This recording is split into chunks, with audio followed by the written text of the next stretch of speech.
Assalamualaikum warahmatullahi wabarakatuh. Alhamdulillahirabbil alamin. Alhamdulillahilladzi hadana li hada wa ma kunna linahtadiya laula an hadanallah. Asyhadu an la ilaha illallah wa asyhadu anna Muhammadan abduhu wa rasuluh. Amma ba'du. Pertama-tama marilah kita panjatkan puja dan syukur kita kehadirat Allah Subhanahu wa taala yang telah memberikan kita nikmat sehat dan juga nikmat kesempatan, di mana kedua nikmat tersebut sangat berharga pada kondisi pandemi COVID-19 ini. Oleh karena itu, marilah kita menjaga diri kita, menjaga iman kita, sehingga itulah bentuk rasa syukur kita atas Allah yang telah memberikan kita nikmat kesehatan juga kesempatan sehingga saya bisa dirasah untuk weekend ini. Tak lupa pula sholawat serta salam semoga tetap tercurahkan kepada junjungan kita Nabi Muhammad SAW, di mana dengan bimbingan beliaulah kita menemukan suatu kebenaran, suatu jalan yang terang menuju dari zaman jahiliyah menuju ke zaman yang terang benderang, yakni ad-dinul Islam wal iman. Apa kabarnya teman-teman?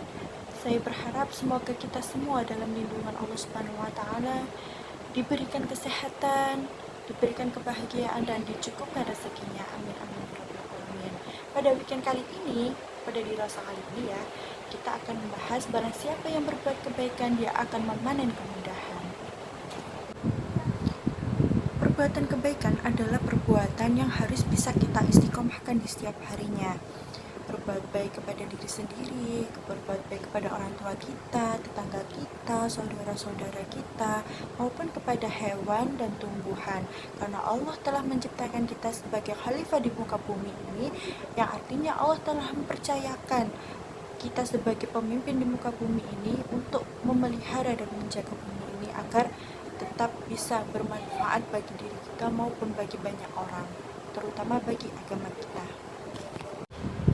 Karena pada dasarnya berbuat kebaikan itu, selain kita membantu orang lain, meringankan bebannya, itu sebenarnya membantu diri kita sendiri. Seperti salah satu hadis dari Abu Hurairah radhiyallahu an, qala Rasulullah sallallahu alaihi wasallam, man nafasa al-mu'min kurbatan min kurabil dunya nafasallahu anhu kurbatan min kurabi yaumil qiyamah. Wa man yassara alaihi mu'assir yassarallahu alaihi fid dunya wal akhirah. Wa man satara muslima satarahullahu fid dunya wal akhirah. Wallahu fi aunin abdi ma kana abdu fi aunin akhi. Rawahul Muslim. Dari Abu Hurairah radhiyallahu an berkata, Rasulullah shallallahu alaihi wasallam bersabda, barang siapa yang menghilangkan satu kesulitan seorang mukmin, niscaya Allah akan menghilangkan darinya satu kesulitan pada hari kiamat. Barang siapa yang meringankan orang yang kesusahan dalam hutangnya, maka Allah akan meringankan baginya urusan di dunia dan di akhirat. Barang siapa yang menutupi aib seorang muslim, niscaya Allah akan menutupi aibnya di dunia dan di akhirat. Dan Allah akan senantiasa menolong hambanya selagi hamba tersebut menolong saudaranya. Masya Allah, sungguh besar balasan Allah kepada hambanya yang berbuat kebaikan kepada sesamanya.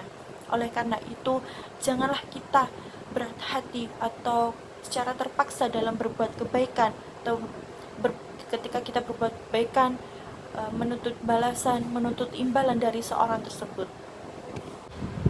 Karena pada dasarnya berbuat kebaikan itu, selain kita membantu orang lain, meringankan bebannya, itu sebenarnya membantu diri kita sendiri. Seperti salah satu hadis dari Abu Hurairah radhiyallahu an, qala Rasulullah sallallahu alaihi wasallam, man nafasa al-mu'min kurbatan min kurabil dunya nafasallahu anhu kurbatan min kurabi yaumil qiyamah. Wa man yassara alaihi mu'assir yassarallahu alaihi fid dunya wal akhirah. Wa man satara muslima satarahullahu fid dunya wal akhirah. Wallahu fi aunin abdi ma kana abdu fi aunin akhi. Rawahul Muslim.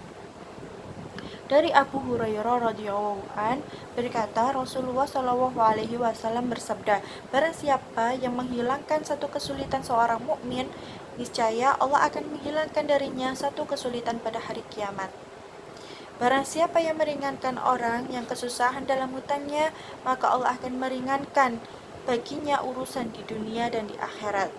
Barang siapa yang menutupi aib seorang muslim, niscaya Allah akan menutupi aibnya di dunia dan di akhirat, dan Allah akan senantiasa menolong hambanya selagi hamba tersebut menolong saudaranya. Masya Allah, sungguh besar balasan Allah kepada hambanya yang berbuat kebaikan kepada sesamanya.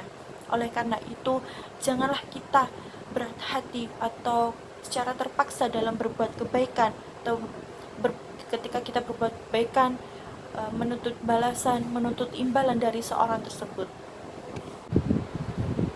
Oleh karena itu, ketika kita berbuat kebaikan kepada seseorang, janganlah kita mengharapkan imbalan apa yang kita dapat, keuntungan apa yang kita peroleh dari orang tersebut.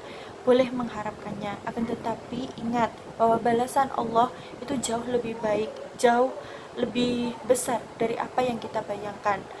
Oleh karena itu, hendaknya kita membantu seseorang itu dengan rasa ikhlas, dengan hanya mengharapkan ridha dari Allah Subhanahu wa Ta'ala. Itu jauh lebih baik, karena Allah tahu apa yang kita butuhkan daripada apa yang kita inginkan. Balasan kebaikan itu ketika kita tidak bisa mendapatkannya secara langsung pada hari ini, itu juga ketika kamu membantu orang tersebut, tapi percayalah suatu saat nanti Allah akan menggantinya ketika kamu sudah membutuhkan kebaikan, imbalan tersebut gitu ya. Karena Allah itu maha mengetahui, Allah maha melihat. Jangan khawatir kebaikan yang kamu lakukan itu menjadi hal yang sia-sia. Ketika kamu tidak mendapatkan kebaikan tersebut di dunia, maka kamu akan mendapatkannya di hari kiamat atau di akhirat nanti. Karena bahwa sesungguhnya itu jauh lebih membantu kita ya, karena termasuk amal soleh yang telah kita lakukan. Ada juga sebuah kisah ya dari 3 seorang pemuda yang terjebak di dalam gua. 3 pemuda ini bisa keluar dari gua tersebut karena wasilah kebaikannya. Kisah ini sudah sangat populer dan juga sudah terangkum ya di dalam Quran surat Al-Kahfi. Teman-teman sudah tahu pastinya ya, karena setiap hari Kamis kita bacanya, baca suratnya juga baca terjemahannya ya. Kemudian para nabi juga mencontohkan kepada kita bahwasanya tidak ada hal yang sia-sia ketika kita bisa melakukannya dengan istiqomah. Karena berbuat kebaikan itu seperti kita menanam, apabila kita menanamnya itu suatu hal yang baik, maka kita akan memanen hal yang baik juga. Dan apabila sebaliknya, ketika kita menanam hal yang buruk, maka kita akan memperoleh hal-hal yang buruk. Oleh karena itu, marilah kita istiqomahkan berbuat baik kepada siapapun itu. Janganlah kita saling tolong-menolong dalam keburukan, melainkan tolong-menolonglah dalam hal kebaikan. Lalu bagaimana ketika perbuatan baik kita ini dibalas dengan suatu keburukan atau tidak dihargai atau lebih memanfaatkan kebaikan yang telah kita berikan? Mari kita bercermin kepada Nabi Muhammad SAW sebagai nabi panutan kita, suri tauladan kita ya, uswatun hasanah, suri tauladan terbaik. Ketika beliau berdakwah, apakah umat beliau ini langsung menerima? Tentu tidak. Beliau mendapatkan beberapa rintangan, harus diludahi, dilempari batu, bahkan dituduh sebagai seorang penyihir dan lain sebagainya. Sungguh banyak yang Nabi Muhammad terima dari umatnya yang tidak percayakan beliau, ajaran yang beliau sampaikan. Akan tetapi apa balasan beliau? Apakah beliau ini membalasnya dengan hal yang serupa atau bahkan lebih parah lagi? Tidak. Beliau hanya mendoakan, terus mendoakan yang terbaik bagi orang tersebut. Bahkan ketika orang yang sering meludahinya tersebut sakit, beliau adalah orang pertama yang menjenguknya. Oleh karena itu, beliau saja Nabi Muhammad yang mempunyai potensi yang sangat besar untuk membalas umat yang membangkang kepada beliau, itu saja tidak pernah membalasnya, apalagi kita yang tidak mempunyai apapun, balas dengan kejelekan yang saudara kita berbuat kepada kita ketika kita berbuat baik kepadanya. Tentu memang berbuat baik adalah suatu hal yang sulit atau berat dilakukan. Oleh karena itu, balasannya sungguh sangat luar biasa bagi orang yang tetap bersabar atas perlakuan saudaranya ketika saudara tersebut membalasnya tidak baik gitu ya. Innallaha ma'as sabirin, Allah bersama orang-orang yang sabar. Terdapat 3 kunci mudah ketika kita ingin menapaki kehidupan di dunia ini. Pertama adalah rasa syukur, yang kedua adalah rasa sabar, yang ketiga adalah rasa ikhlas. Ketika kita menanamkan 3 rasa tersebut di dalam diri kita, maka insya Allah Allah akan permudah urusan-urusan kita di dunia dan di akhirat nanti. Oleh karena itu, teruslah berbuat baik kepada sesama kita, meskipun balasannya tidak baik, tapi yakinlah Allah akan melihat segalanya, Allah akan balas segalanya gitu kan. Sekian dari saya, kurang lebihnya saya mohon maaf. Sebelum saya akhiri, saya mau pantun, boleh? Nasi kentang lauknya udang, untuk dimakan jadi sarapan. Kasih sayang sama makhluk Tuhan, ridho Allah lah yang jadi harapan.